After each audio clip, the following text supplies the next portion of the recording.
Hello, guys. Good day. Welcome to this new lecture on entrepreneurship. This is the lecture number two. Lecture number two on entrepreneurship. We are still on chapter one, which is the nature of entrepreneurship. I told you guys, feel free to ask your question at any time. So far, we have discussed the history of entrepreneurship, and we said entrepreneur is originally a word coming from France, and it was defined as by Cantillon, Max Cantillon, as a risk taker. Okay, a risk taker, someone who is able to associate the innovation and the creativity to improve the life, or to improve the business, or to improve the life of the people around him. Okay, so let's keep the ball rolling with the definition of entrepreneurship and the entrepreneur.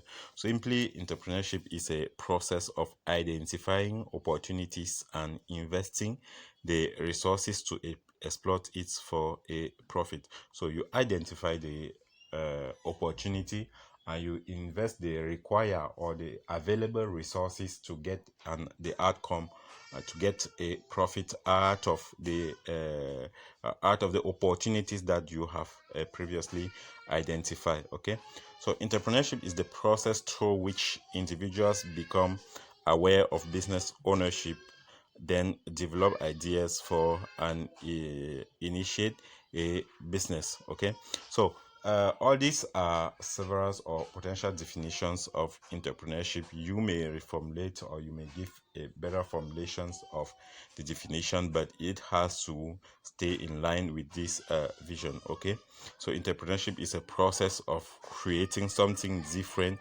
and better with value, by devoting the necessary time and effort, by assuming accompanying financial, psychic, and social risk, receiving the resulting monetary reward and personal satisfaction.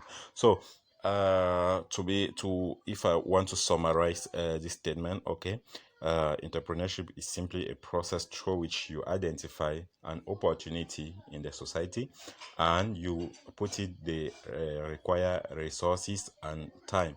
Okay, they require resources to improve, or to achieve the goal and improve the life of the people in your surrounding. Okay, so entrepreneurship is the art of identifying viable business opportunity and mobilizing resources to convert those opportunities into a successful enterprise through creativity, innovation, risk-taking, and progressive imagination.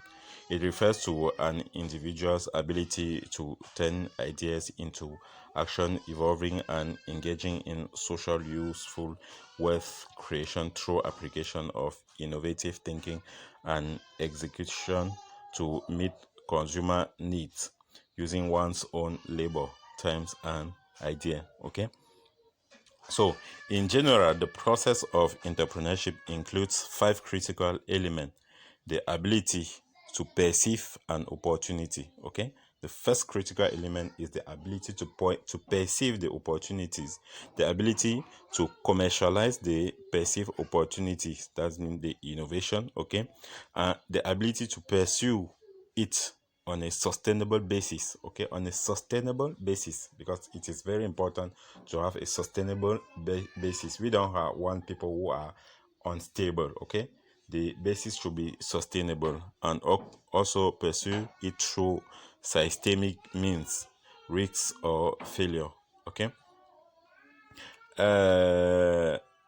within these five critical elements, okay, you have to keep them in mind: the ability to perceive the opportunity, the ability to commercialize the perceived opportunity, which is known as innovation. Okay, the ability to pursue it on a sustainable basis, the ability to pursue it through systemic means. Okay, when I say systemic means, it means that the resources are interconnected. Like, the human resources should be able to use the material resources very well. Okay, the human resources, the time allowed for the project or for the business should allow the human resources to do it and to have the return on investment on time. Okay, so all these resources are interconnected. If the human does not know how to use, let's say, the computer, okay, if the human does not know how to use the computer, then you will never achieve your goal. Or if the personnel are available and the computer is not, let's say, starting, okay, the computer was not well prepared for it, or they don't have the required software to perform their job, then at the end you will never have the results. That is why I'm saying that the systemic means, so this means are systemic, they are interconnected, okay, they are connected to each and other. The acceptance of risk of failure, okay, so as an entrepreneur you should accept that risk that you might fail. And what if I fail? That is the question. If you fail, then what? Are you sure you are ready to bear the views or the opinions of the others on you when you're walking on the street, when you're walking by the in your quarter?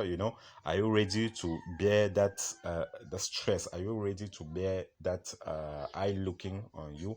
When you've never been through, you may not really understand what I mean, okay? But try something when people already know that you are already at a certain level of this life, at a certain standards, and you go back from level 100 to level 0, everybody will abandon you. Almost everybody will judge you. Everybody will think that it's because you were not competent enough, or you were not serious enough, and you failed. And once you fail, people will start judging you. So are you ready to bear that mindset? Are you ready to bear the comments of other people, what people will say on you? Are you ready? You ask that question. If yes, then go into entrepreneurship. Okay, so in this very short way, I gave the definition of entrepreneurship, okay? But what is the entrepreneur itself, okay? Definition of entrepreneur from different perspectives, okay? So for us to define an entrepreneur, we must take into consideration the perspective which who is defining the entrepreneur, okay? To an accountant or to an economist, for example, one who the entrepreneur is one who brings resources, labor, materials, and other assets into combination that makes their value greater than before. You see, as on the economical point of view, but the psychologist will see an entrepreneur as a person typically driven by certain forces needed to obtain or attain something, to experiment the accomplish, or perhaps to escape the authority of others, okay? Like I said previously, someone who is already working in a corporate, sometimes he feels like, okay, he has been under the authorities of others. He doesn't want to be under someone's authority anymore. He wants to be on his own. He wants to be his own boss. He wants to do his things by himself. So he wants to escape the authority of others. So a psychologist will simply see him like that, okay? So in general, entrepreneurs refer to the person, and entrepreneurship defines the process, okay? So the entrepreneur is the person, and entrepreneurship is the process of the entrepreneur, of what the entrepreneur is doing, okay? So all entrepreneurs are business person, but all the business person are not entrepreneurs. I always say this to my student, but all business persons are not entrepreneurs. So keep in mind, you have to ask your question at any time. I'm available. I'm Dr. Engineer Ken. You can see my name on my lecture up here. I am Engineer Dr. Ken. This is it. You can see from here. Ask your question. Feel free to ask your question at any time, and I will reply either on the comment section. And don't forget to hit the bell up there, to hit the bell in such a way that you will follow all my videos, all the trainings that I provide online. Take good care of yourself and have a nice day.